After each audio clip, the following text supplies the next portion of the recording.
What is up, YouTube? It's your boy Angel, and in today's video I'm going to run you through 4 exercises. I'm going to link the names of these exercises into the video here, basically the reason why I'm doing 4 exercises only throughout this workout is because I want you guys to understand that when it comes to personal training, or when it comes to strength training, when it comes to training in general, as a natural athlete, less is always more, and that if you want to look at getting in shape, the best way that you can go about it is, or the best way you can look at it is, if you were to take 6 solid punches to the arm, chances are you'd be bruised and you'd have a little bit of damage, right? Your workouts are no different.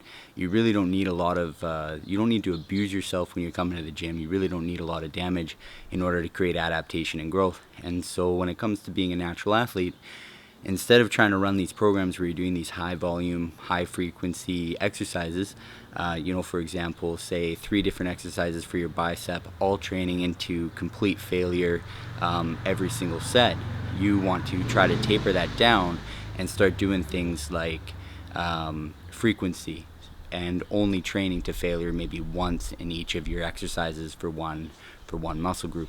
So I know that that's a little bit might be a little bit complicated for this video today. I'll get a little bit more into it later, but let's get in on this workout, and I hope you guys are having a wonderful day.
Alright, you guys, so I'm definitely warmed up here. So what I did was I did 2 sets of that little circuit, and now what I'm going to be talking to you about is just the methods we can implement in order to train to complete failure. So basically those methods are rest pause, time under tension, or drop sets. And I'm just going to leave a little description here of what that looks like. Just because I think that if I try to talk to you guys about what they are, it can get a little bit confusing. In these particular movements for this workout, I'm going to be doing rest pause, just because with the keg, it's not very easy to empty water for, say, the drop set.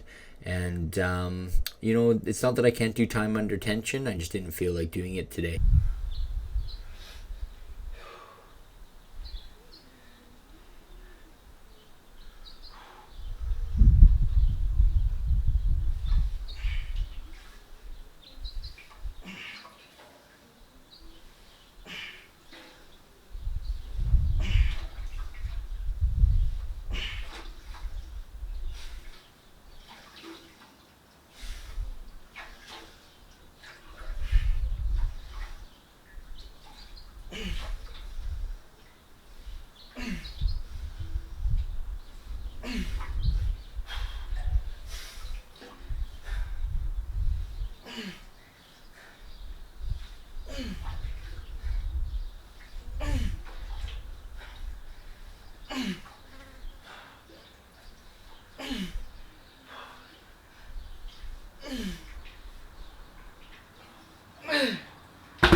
Alright, you beautiful people. So that's the workout. I'm gonna put this together however I put this together. Once again, super simple. We only train to failure once for the muscle group. How I'm achieving that failure is I'm implementing one method. That method is going to either be a drop set, a rest pause, or a superset. Anyway, I'm gonna go shower, get ready for my day. We'll see you guys on the next pull movement or push movement, whichever one it is.